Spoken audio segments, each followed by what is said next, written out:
Mateus 17, a partir do verso 14. Quando chegaram onde estava a multidão, um homem aproximou-se de Jesus e ajoelhou-se diante dele e disse: Senhor, tem misericórdia do meu filho. Ele tem ataques e está sofrendo muito. Muitas vezes cai no fogo ou na água. Eu o trouxe aos seus discípulos, mas eles não puderam curá-lo. Respondeu Jesus: ó geração incrédula e perversa, até quando estarei com vocês? Até quando terei que suportá-los?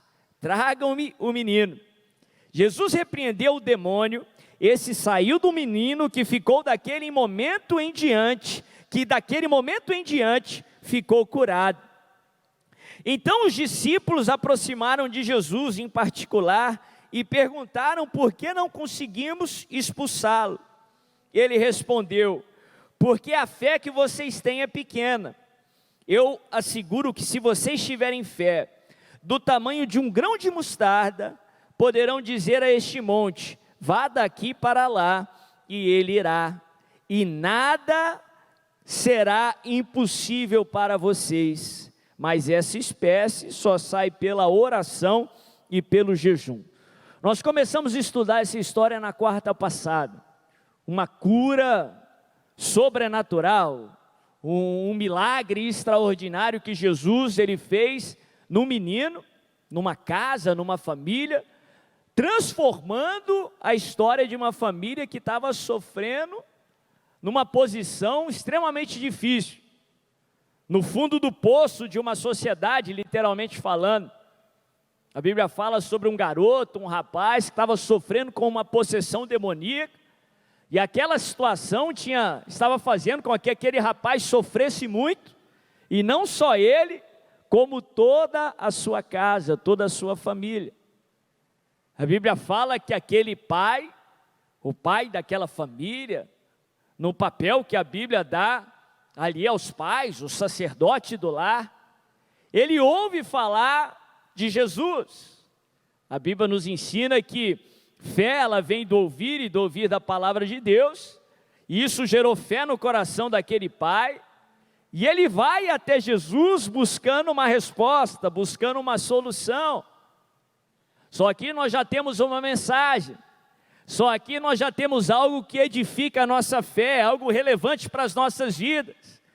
Quando aquele pai precisou de uma solução, ele foi buscar a solução no lugar certo. Quando ele precisou de uma solução, ele foi buscar essa solução em Jesus.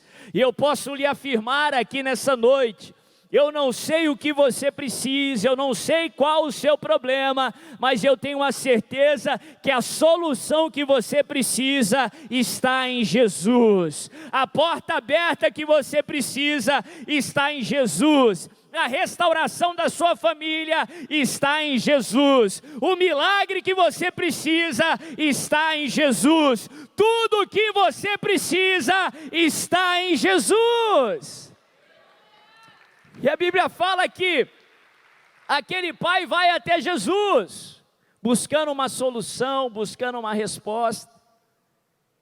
Interessante que a Bíblia diz que em primeiro lugar ele vai até os discípulos de Jesus. Aqueles que não eram pouca coisa de nenhuma forma. Eram aqueles que se tornaram os apóstolos do Cordeiro. Colocaria o melhor de nós no bolso, cada um deles. Estavam com Jesus o tempo todo. A Bíblia fala que procuraram ali nos apóstolos uma resposta, uma solução para o seu problema. E a Bíblia fala que os discípulos de Jesus não conseguiram expulsar o demônio. Não conseguiram resolver aquele problema. E a Bíblia fala que o Pai não se dá por satisfeito. O Pai não para no primeiro quebra-mola, muito pelo contrário, Ele persevera em buscar a sua solução. Ele persevera em buscar a Cristo Jesus. Apesar da primeira frustração, apesar das frustrações, ele perseverou em buscar o seu milagre, ele perseverou em buscar a Jesus. A segunda mensagem que nós falamos na última semana: apesar das frustrações, apesar dos quebra-molas aí da vida, persevere em buscar a sua resposta, persevere em clamar pelo seu milagre, persevere em buscar a Cristo Jesus. Essa é uma história que a base dela toda é uma lição sobre perseverança. Depois, é claro, a Bíblia fala que Jesus, ele responde àquela família, liberta o garoto, e os discípulos chegam até Jesus e dizem: Senhor, por que nós não demos conta do recado? Por que não conseguimos resolver o problema? Aí Jesus começa a dizer: foi por causa da pequenez da sua fé. Eu compartilhei aqui na semana passada que na tradução, no original, a palavra pequenez aqui não se refere ao tamanho da fé, mas sim à frequência da fé. Depois, nas próximas frases, nas próximas palavras, Jesus fala que o tamanho da fé não é relevante assim.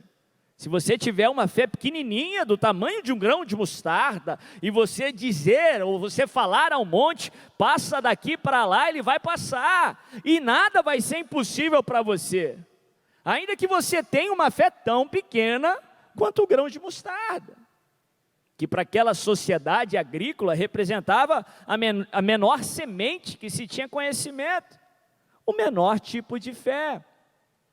Jesus aqui ele não está falando sobre o tamanho da fé, mas a pequenez da fé, a infrequência da fé. Se fosse traduzir ao pé da letra, a palavra original ficaria assim: foi porque a fé que vocês têm é curta. Ela não foi uma fé perseverante. Não tem essa história de eu tentei e não deu certo, por isso eu parei. Não, o servo do Senhor nunca pode parar. Ele tem que orar sem esmorecer, ele tem que orar sem cessar, ele tem que perseverar em clamar até o milagre acontecer. É isso que o escritor de Hebreus fala lá em Hebreus 10:36. Com efeito, tendes necessidade de perseverança, para havendo feito a vontade de Deus, alcanceis a promessa. Perseverança. Mas aqui nessa história, Jesus também nos dá muitas lições sobre fé. Fala comigo, fé. Mais uma vez, diga fé. Hebreus 11:6, o escritor diz assim: que sem fé é impossível agradar a Deus. Porque sem fé você não acredita nem que Deus existe, quanto mais agradar a Ele. O escritor de Hebreus coloca com essas palavras, ele diz assim: sem fé é impossível agradar a Deus, porque é necessário que aquele que se aproxima de Deus, primeiro, creia que Ele existe, e que é galardoador, recompensador daqueles que o buscam. Fé é a capacidade de crer naquilo que você não vê. Hebreus 11, verso 1, o escritor traz uma definição, ele diz assim, que fé é a certeza daquilo que se espera, e a convicção de fatos que você não vê. Em resumo, é a capacidade que todos nós temos, de acreditar naquilo que nós não vemos. Apesar dos nossos sentimentos, fé não é sentimento. Muitas vezes seus sentimentos estão indo na contramão da sua fé, e ainda assim você tem fé. Interessante que os discípulos chegam até Jesus e perguntam: Senhor, por que não deu certo? Aí Jesus dá lições ali sobre fé. Ele diz assim, ó: se vocês tiverem uma fé do tamanho de um grão de mostarda, vocês poderão dizer ao monte. Esse exemplo, naquele tempo, era tão absurdo quanto é nos dias de hoje. Vocês poderão fazer o absurdo acontecer. Vocês poderão dizer ao monte: sai daqui para lá, e ele vai. Aí Jesus conclui o texto dizendo assim: e nada vos será impossível. Aí no verso 21 ele diz assim: mas essa casta, essa entidade, esse grupo de demônios, eles só saem através da oração e do jejum. Presta atenção aqui nas lições que Jesus está dando. Jesus aqui, ele está falando, ele está ensinando para os discípulos, que o problema não era que os discípulos não tinham fé. Jesus não falou que o problema era a falta de fé dos discípulos. Jesus estava falando para os discípulos, Jesus estava ensinando aos discípulos e também nos ensinando, que o problema foi aquilo que os discípulos estavam fazendo com a fé que tinham. Ou melhor, aquilo que eles não estavam fazendo com a sua fé. Porque omissão também é uma escolha. Omissão também é uma semeadura que gera as suas consequências. O problema aqui dos discípulos é a maneira que eles estavam lidando com a sua fé. Presta bem atenção aqui em nome de Jesus, para que você experimente o cumprimento dessa promessa que Jesus ele dá aos discípulos: nada lhe será impossível. Para que você veja através do agir de Deus na sua vida, a impossibilidade se tornando realidade.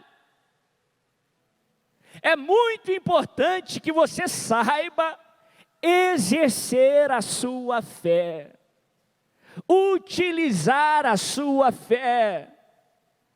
Jesus ele diz: se você tiver uma fé pequena, ainda que seja o menor tipo de fé existente, mas você falar, mais você verbalizar, mais você agir, mais você exercer a sua fé, aí nada vai ser impossível para você. Tanto é que no próximo verso, Jesus fala sobre 2 atos de fé. Ele fala sobre oração e jejum, que são 2 formas de você exercer a sua fé. A questão não é se você tem fé ou não, porque se nós aprofundarmos um pouco, todos nós temos fé. A Bíblia nos ensina que fé não é algo que você se esforça para ter. Fé não é algo adquirido. A Bíblia nos ensina que fé é dom de Deus. É um presente que Ele dá para todos nós. Nós precisamos da fé para se relacionar com Deus. E Deus jamais exigiria de nós algo que Ele não nos capacitasse a dar. Ele jamais exigiria algo de você que você não pudesse dar. Nós precisamos da fé para sermos salvos. É essa premissa aí que refuta qualquer tipo de argumento que diz que fé é algo adquirido. Se alguém dizer que fé é adquirida, ele está afirmando que salvação também é adquirida por esforço.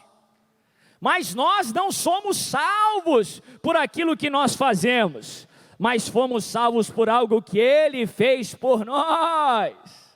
Por isso que a salvação vem por meio da fé do nosso Senhor Jesus Cristo. Amém? Quantos entendem, diga aleluia, diga glória a Deus. A questão não é se você tem fé ou não, a questão é se você está usando a fé que você tem. Por que tem muito cristão aí fora que não experimenta milagres? Porque não utilizam a fé que tem. Porque tem muita gente aí fora aí que não conhece ao Senhor e não experimenta o agir do Senhor, porque não usam a fé que tem. É igual ter ganhado um baita presente, e você nem se deu o trabalho de abrir o embrulho, quanto mais usar o presente. Todos nós recebemos essa fé que é dom de Deus. Agora você precisa rasgar o embrulho em nome de Jesus e usar a fé que você tem. Os milagres acontecem através do exercício da sua fé. Jesus aqui ele fala que o tamanho da fé não é relevante. O tamanho da fé é importante por outros motivos. Mas para você experimentar milagres na sua vida e ver o impossível acontecer, basta usar a fé que você tem. Isso nos coloca todos no mesmo nível.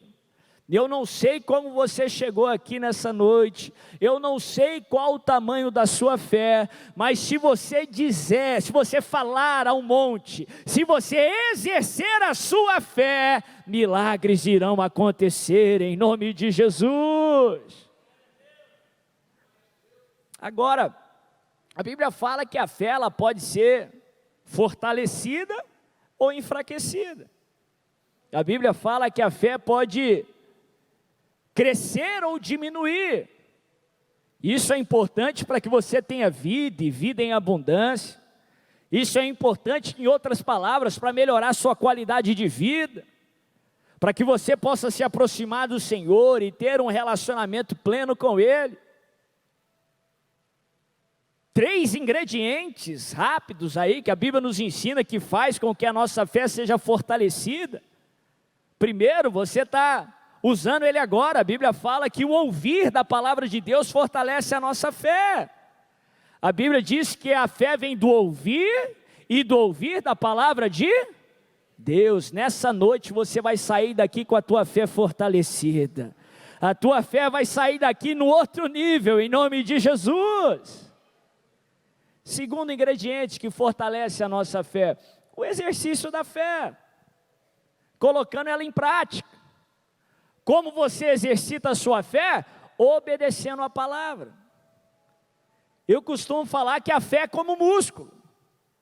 Quanto mais você a exercita, quanto mais você coloca em prática, mais hipertrofiada ela fica, mais fortalecida ela fica. Agora, se você não usa a fé que você tem, ela se atrofia.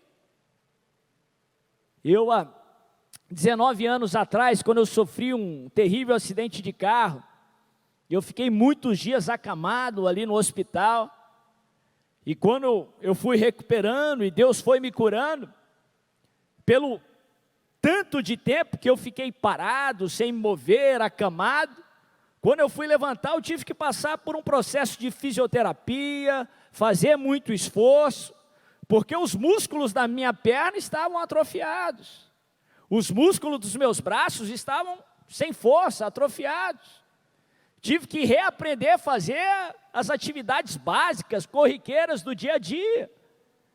Da mesma forma, é um irmão que não usa a fé que tem. A fé está fraca, atrofiada. Mal consegue sair do lugar. Mas em nome de Jesus nessa noite, começa a usar a fé que você tem. Começa a exercitar a sua fé, porque a sua fé vai se fortalecer e não vai ter resistência páreo para você. Terceiro ingrediente que fortalece a nossa fé: se associar com pessoas que têm fé. Daí a importância também da igreja do Senhor, da comunhão dos santos. Aqui não existe uma pessoa perfeita, somos todos imperfeitos, dependentes da graça do Senhor. Somos todos imperfeitos, que estamos sendo aperfeiçoados pelo Senhor. Mas aqui é um ambiente onde as pessoas têm fé. A Bíblia nos ensina esse princípio de diversas formas. A palavra de Deus nos ensina que espírito, ele é transferível. A Bíblia fala que Deus tirou do espírito de Moisés e transferiu para os seus anciãos. Porque espírito, ele é transferível. Se você se associar com pessoas que não têm fé, ou melhor, que tem uma fé fraca, que tem uma fé atrofiada, se você se aproximar de pessoas incrédulas e só anda com pessoas incrédulas, a incredulidade alheia vai minar a sua fé. A Bíblia fala que as más conversações corrompem os bons costumes. Tem gente que tem fé negativa, já viu? Quando as pessoas veem um problema como se o problema fosse Deus, O problema é imbatível, o problema é soberano, ninguém pode ir contra esse problema, como que se o problema fosse Deus. A pessoa tem fé no problema, tem fé no lugar errado. Se você se associar só com pessoas que têm fé negativa, a fé alheia vai te influenciar. Vai minar a sua força, vai minar a sua esperança, vai minar a sua fé.